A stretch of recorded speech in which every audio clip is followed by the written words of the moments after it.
नमस्कार स्टूडेंट्स, मेरे व्यूअर्स और मेरे दोस्त।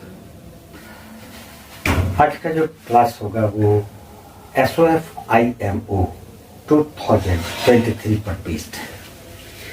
थोड़ा सा ये वीडियो लंबा होने की वजह से मैंने डिस्क्रिप्शन में टाइम स्टैम्प्स को मेंशन किया है। आप चाहे तो इस टाइम स्टैम्प्स का फेवरेट आपका जो भी पसंदीदा एरिया होगा आप उसको डायरेक्ट देख सकते हैं। इसमें इस वीडियो में 3 सेक्शन है और ये सबसे पहला सेक्शन होगा SOF का एक क्वेश्चन, जो कि हिंदुस्तान के लिए ही नहीं सारे संसार के लिए ये एक क्वेश्चन होगा। ये क्वेश्चन SOF में आया हुआ है और इस क्वेश्चन के माध्यम से मैं हिंदुस्तानियों के लिए नहीं बल्कि विश्व के सारे कंट्री, सारे लोगों को एक मैसेज देना चाहता हूं। और इसका सेकंड पार्ट होगा अबाउट कोमा। कोमा कौन है, कोमा क्या है, कोमा के विषय में एक बहुत ही इंटरेस्टिंग स्टोरी मैं इस वीडियो के माध्यम से आपको दूंगा, जो कि सेकंड पार्ट इसका होगा।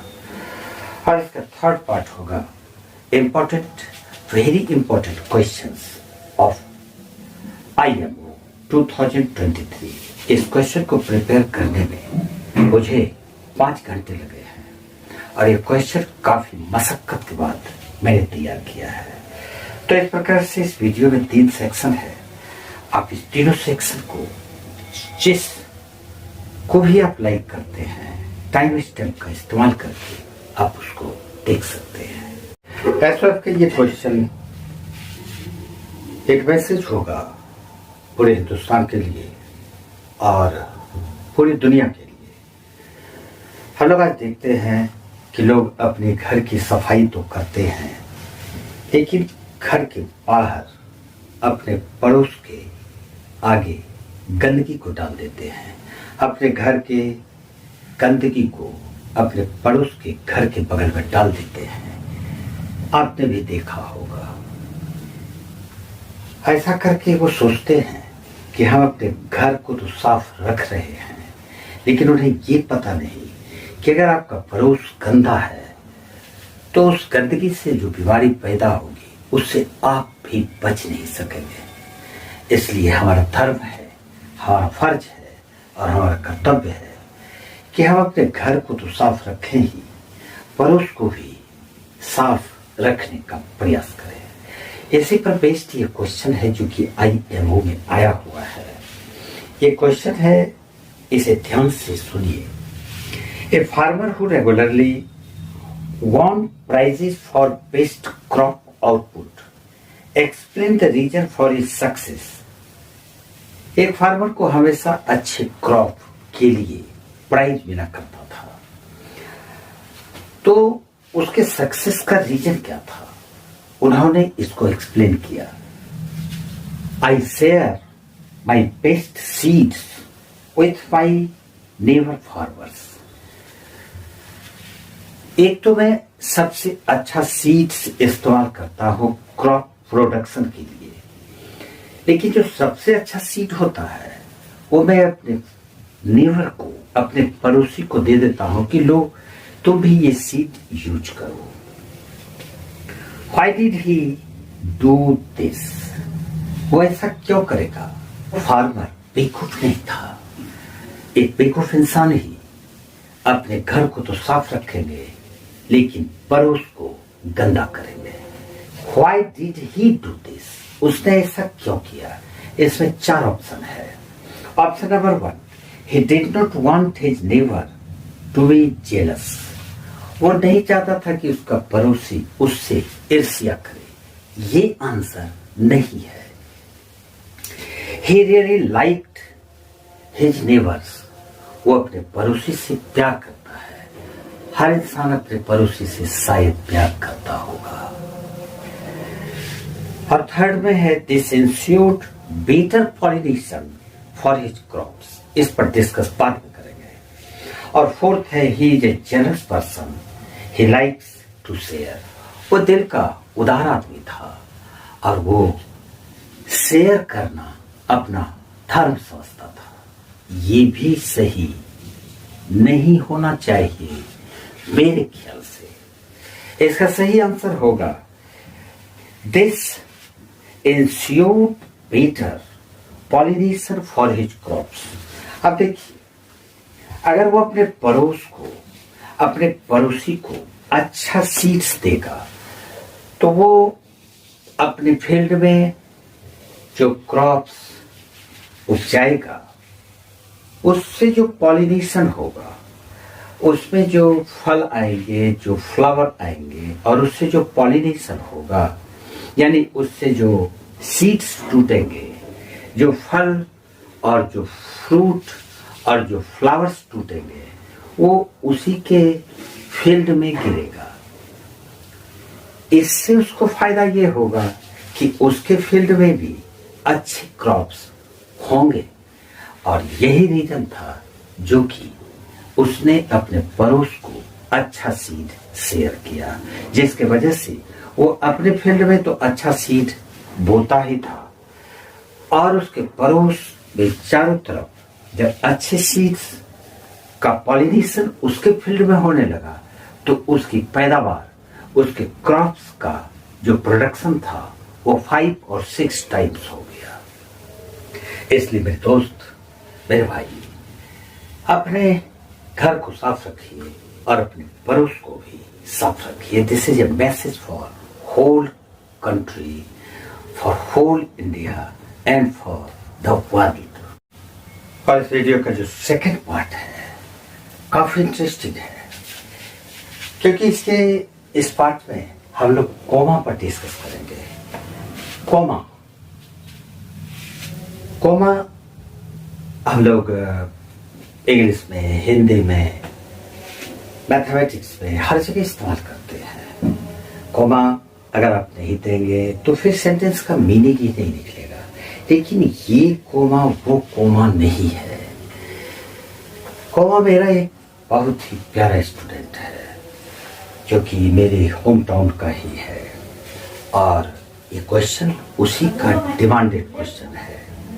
हमने उसको कोमा नाम दिया है, ये उसका निकनेम है कोमा और उसका असली नाम है प्रियांशु जो कि 7th क्लास में है और मैंने उसका निकनेम कोमा रखा है इसलिए कि वो कोमा देना भूलता ही नहीं। इतना सिंसियर स्टूडेंट है। वो कोई भी गलती कर ली लेकिन कोमा वाला मिस्टेक वो नहीं किया है आज तक, इसलिए मैंने उसका निकनेम कोमा रखा। और इस वीडियो का जो तीसरा पार्ट है जो कि काफी इंपॉर्टेंट है और ये स्टूडेंट्स के लिए है जो कि 31 अक्टूबर को आईएमओ में अपीयर होने जा रहे हैं।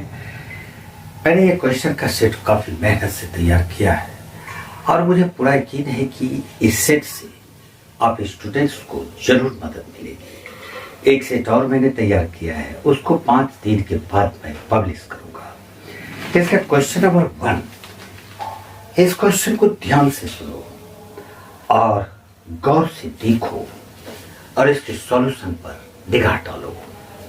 Read the given information and select the correct option. जो इंफॉर्मेशन गिवन है उसको पढ़ो।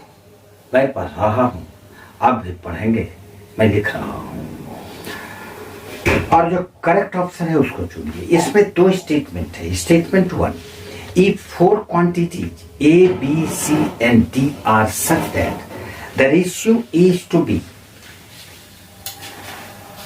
the ratio A is to B, ये रेशियो A और B का is equal to the ratio C is to D, is equal to the ratio C is to D. Then we say A, B, C and D are in ratio. तो हम कहेंगे कि A, B, C and D ratio में है। Note करोगे, ratio में है और उसको लिखेंगे can be written as A, B C D.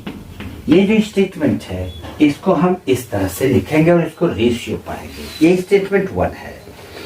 Statement 2, ये स्टेटमेंट 1 है। स्टेटमेंट 1, स्टेटमेंट 2 इसका बताता है if A is to B is equal to 5:9, A is to B is equal to 5:9 और B is to C और दूसरा है B is to C is equal to 4:7,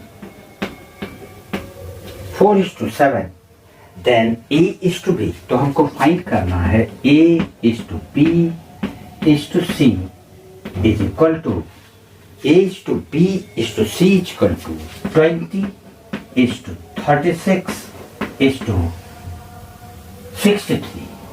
ये स्टेटमेंट 2 है। अब इसका ऑप्शन है both statement 1 and 2 are true, statement 1 is true but statement 2 is false, statement 1 is false but statement 2 is true, both statements 1 and 2 are false। इसको solve करते हैं तब पता चलेगा कि इसमें सही ऑप्शन क्या है। सबसे पहले स्टेटमेंट 2 को सॉल्व करेंगे। A is to B को हम A by B equal to 5/9 लिखेंगे और B is to C को B by C is equal to 4/7 लिखेंगे। यहाँ पर B 9 है और यहाँ पर B 4 है। इक्वल करेंगे। इक्वल करने के लिए इसको हम लोग 5/9 को 4 से मल्टीप्लाई करेंगे, 5 को 4 से मल्टीप्लाई करेंगे, न्यूमरेटर और डिनोमिनेटर को इक्वल नंबर से मल्टीप्लाई करेंगे।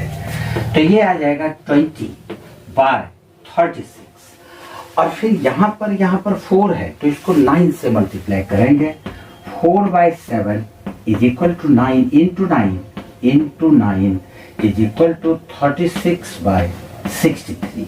अब हम लोग देखते हैं A is to B is to C is equal to A का वैल्यू आता है 20, B नीचे है 36 और B ऊपर है 36, तो B का वैल्यू 36 है और C नीचे है 63। तो इस प्रकार से ये जो रेशियो है A is to B is to C is equal to 20, 36, 63, यानी कि स्टेटमेंट 2 ये सही है। अब स्टेटमेंट 1 पर चलते हैं। अगर A is to B और C is to D ये इक्वल है तो हम इसको लिखेंगे A is to B equal to C is to D। दूसरे भाषा में इसको लिखेंगे A is to B is such that ये साइन होना चाहिए C is to D। अगर ऐसा होता तो ये सही होता, लेकिन यहाँ पर ये मिस्टेक है, इसलिए स्टेटमेंट 1 फॉल्स है और स्टेटमेंट 2 ट्रू है। तो इस प्रकार से इसका option statement 1 is false, statement 2 is true, यानी कि इसका आंसर होगा ऑप्शन नंबर सी। अब चलते हैं क्वेश्चन नंबर 2 में।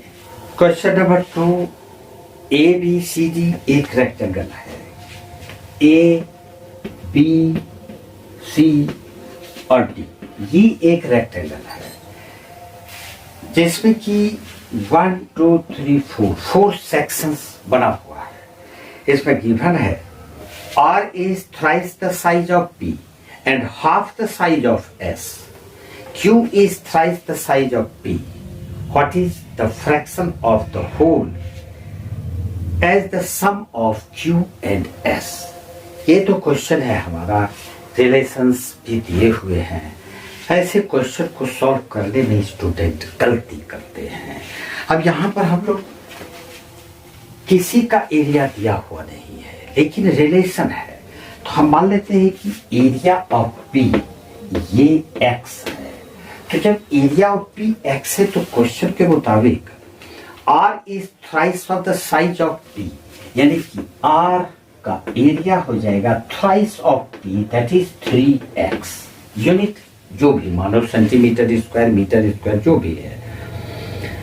And r is also half the size of s, तो r is equal to half the size of s, तो r की जगह पे 3x लिखेंगे is equal to half into S, ये 2 मल्टीप्लाई हो जाएगा तो s is equal to 6x निकल गया। अब एक और रिलेशनशिप है, q is twice the size of p। q ये वाला part q is equal to twice the size of p और p x है तो ये 2x हो गया। इस तरह से हम एरिया डिफरेंट पार्ट्स को x के टर्म में फाइंड कर लिए। अब हमको फाइंड करना है what fraction of the whole is the sum of q and s। तो sum of q and s, सबसे पहले हम लोग इसको निकालते हैं, q 2x और s 6x, तो 2x plus 6x is equal to 8x।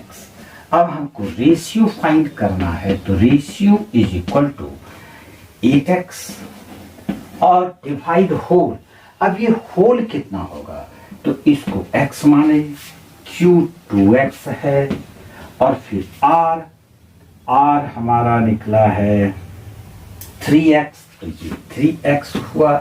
उसके बाद s 6x है तो होल हो गया 639, 9 to 11 112, तो रेशियो हो जाएगा 8x by 12x। x को कैंसिल करेंगे, 4 से 2 और 4 से 3 और ये रेशियो हो जाएगा 2:3। इसका सही आंसर होगा। ज्योमेट्री और कॉन्ग्रुएंसी पर बेस्ड ये क्वेश्चन है। ये जो फिगर या डायग्राम दिया हुआ है, in the given figure AB is an isosceles triangle. Isosceles triangle है तो इसका मतलब AB is equal to AC, ये एक पार्ट तो गिवन है, in which AB is equal to AC and E and F are the midpoints of AC and AB respectively. E is the midpoint of AC and F is the midpoint of AB.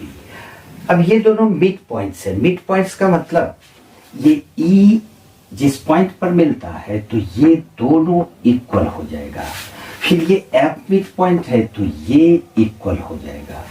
लेकिन चूंकि isosceles triangle है, AB और AC भी equal है, जब पूरा AB और ये AC इक्वल है और इसका दोनों पार्ट्स भी इक्वल है, तो इस प्रकार से हम कह सकते हैं कि ये चारों पार्ट्स इक्वल हुआ, यानी कि AF इक्वल टू FB और AE इक्वल टू AC, ये 4 पार्ट्स भी इक्वल है। इसका यूज होगा। Then which of the following is correct, तो इसमें चुनना है कि सही कौन सा है। सबसे पहले ये 3 कंडीशन को देखेंगे, BE equal to CF, BE equal to CF, ये इक्वल है या नहीं। दूसरा BCF ट्रायंगल, BCF ये वाला ट्रायंगल, और CBE ये दोनों ट्रायंगल कॉन्ग्रुएंट है या नहीं, इसको देखेंगे। फिर तीसरा एंगल एंगल EBC ये एंगल, और दूसरा एंगल FCB ये एंगल, ये देखेंगे कि ये तीनों सही है या नहीं, तब इसके ऑप्शन पर चलेंगे। और सबसे पहले हम लोग ये दूसरा जो कंडीशन है, triangle BCF, in triangle BCF and triangle, दूसरा ट्रायंगल लेंगे CBE, इस दोनों ट्रायंगल को कॉन्ग्रुएंट करेंगे। BCF का BF, side BF is equal to CBE, इसका EC, ये इक्वल होगा क्योंकि इसका रीजन लिखेंगे, since AB is equal to AC, AB और AC इक्वल दिया हुआ है, दोनों साइड 2 से अगर डिवाइड कर देंगे हम तो AB का हाफ BF होगा और AC का हाफ EC होगा, तो इस प्रकार से ये इक्वल होगा। फिर इस ट्रायंगल में BCF ट्रायंगल में ये एंगल, पूरा एंगल FBC हम लोग लेंगे angle F B C is equal to, और दूसरा ट्रायंगल बी सी ई में ये पूरा angle E C B, angle E C B, ये क्यों इक्वल होगा? ये इसलिए इक्वल होगा क्योंकि ए बी और ए सी जब इक्वल है तो किसी भी ट्रायंगल ए बी सी में, ये ए बी और सी ट्रायंगल में अगर ए बी और ए सी इक्वल है तो इसका बेस एंगल्स भी इक्वल होगा। तो इस प्रकार से एंगल बी और एंगल सी इक्वल है, इसका रिजल्ट लिखेंगे since A B is equal to A C therefore angle B is equal to angle C. अब थर्ड जो पार्ट इसका है वो बी सी दोनों ट्रायंगल्स में कॉमन है, तो हम लिखेंगे B C is equal to B C, और ये कॉमन है। जब दोनों में कॉमन है तो ये इक्वल ही होगा। इस प्रकार से हम देखते हैं साइड एंगल साइड ऐसे ऐसे by S A S criteria से दोनों ट्रायंगल कॉन्ग्रुएंट हुआ। Triangle B C F congruent triangle CBE इस प्रकार से ये वाला तो सही है, और जब दो ट्रायंगल कॉन्ग्रुएंट हो जाएगा तो इसका करस्पॉन्डिंग पार्ट्स भी इक्वल होंगे, यानी कि BCF का FC, therefore FC is equal to, जब FC इसका BCF ट्रायंगल का FC और BEC ट्रायंगल का BE ये भी इक्वल होगा। इसको लिखेंगे हम लोग CPCT, corresponding part of congruent triangle और कॉन्ग्रुएंट, यानी कि BE equal to CF, BE equal to CF या FC एक ही बात है, ये भी सही है। और तीसरा एंगल EBC, एंगल EBC ये एंगल इस ट्रायंगल का, ये वाला BCE का ये angle EBC is equal to EBC ये angle is equal to BCF triangle का ये एंगल FCB, यानी कि EBC is equal to FCB, ये भी सही है। तो इसका ऑप्शन क्या है? तीनों ऑप्शन, इसका जो कंडीशन है ये तीनों सही है, तो इसके ऑप्शन में हम लोग कॉल करेंगे option number D, 1, 2 and 3 all are correct. तो इसका ऑप्शन नंबर डी लिखेंगे। अब चलते हैं नेक्स्ट क्वेश्चन में। ये वर्ड प्रॉब्लम क्वेश्चन है, काफी कंफ्यूज करता है स्टूडेंट्स को अगर वो वर्ड प्रॉब्लम बनाते हैं इक्वेशन का। If 6 is added to 5 times a number पता नहीं है, तो सबसे पहले हम लोग इसके नंबर को मान लेंगे। Let the number be x, मान लिया वो नंबर x है। जब नंबर को x मान लीजिए तो 5 times a number added with 6, यानी कि नंबर को 5 से मल्टीप्लाई करके 5x किया और इसमें 6 को ऐड कर दिया। जब 6 को ऐड किया then it becomes the same, it becomes the same मतलब ये इक्वल है। as 9 is subtracted, तो 9 हम पहले सब्ट्रैक्ट कर लेते हैं। किसमें सब्ट्रैक्ट किया जाएगा? 8 times of the same number x है, तो इसमें 8x में इसको सब्ट्रैक्ट कर देंगे। ये हमारा इक्वेशन होगा, इसको सॉल्व कर दीजिए, नंबर पता होगा ही। 5x और ये जो 8x है इसको इस साइड लाएंगे -8x इज इक्वल टू ये +6, दूसरे साइड जाके माइनस हो जाएगा -6, तो ये हो जाएगा 5x - 8x - 3x is equal to -15। दोनों साइड प्लस कर देंगे, x इज इक्वल टू 15/3 5। इसका मतलब वो नंबर 5 है। अब इसको चेक कैसे करेंगे? तो इसको चेक करेंगे। 6 is added to 5 times a number, ये नंबर x है, इसमें 6 को ऐड किए 5 times the number 5 into 5, is equal to 6 plus 25 is equal to 31। यानी एक पार्ट हमारा लेफ्ट साइड 31 निकलता है और दूसरा is same as 9 is subtracted from 8 times the number का 8 times 8 into 5 में 9 सब्ट्रैक्ट करेंगे 8 5 40 minus 9 is equal to 31। ये भी 31 ये भी 31 यानी कि ये आंसर हमारा सही है। एक रेक्टेंगल को छोटे छोटे स्क्वायर में डिवाइड किया गया। उस रेक्टेंगल को इस प्रकार से डिवाइड किया गया 1 2 3 4 5 6 7 1 2 3 4 5 7 और 5 यानी कि जो छोटा छोटा स्क्वायर है उसकी संख्या हो जाएगी 7 into 5 35। अब इसमें क्वेश्चन है कि इसके कितने पार्ट को शेड नहीं किया जाए जो कि वो 60% शेडेड हो जाए। कितने पार्ट्स को शेड नहीं किया जाए जैसे कि शेडेड पार्ट 60% हो जाए। काफी कंफ्यूज कर देगा स्टूडेंट को। सबसे पहले आप 60% निकाल लीजिए जो कि शेड करना है। तो 60% of 35 is equal to 60 by 100 of 35। तो ये 0 कैंसिल 5 से 2 5 से 7 और 2 से 3 into 7 21। यानी कि 21 पार्ट्स को हम लोग शेड करेंगे तो वो 60% शेडेड हो जाएगा। लेकिन कितने पार्ट को नहीं करेंगे तो नहीं करने वाला पार्ट हो जाएगा टोटल है 35 और जितना शेड करेंगे उसको सीधा सब्ट्रैक्ट कर देंगे तो ये आ जाएगा 4 और 14 पार्ट को शेड नहीं करेंगे बाकी सबको शेड कर दो।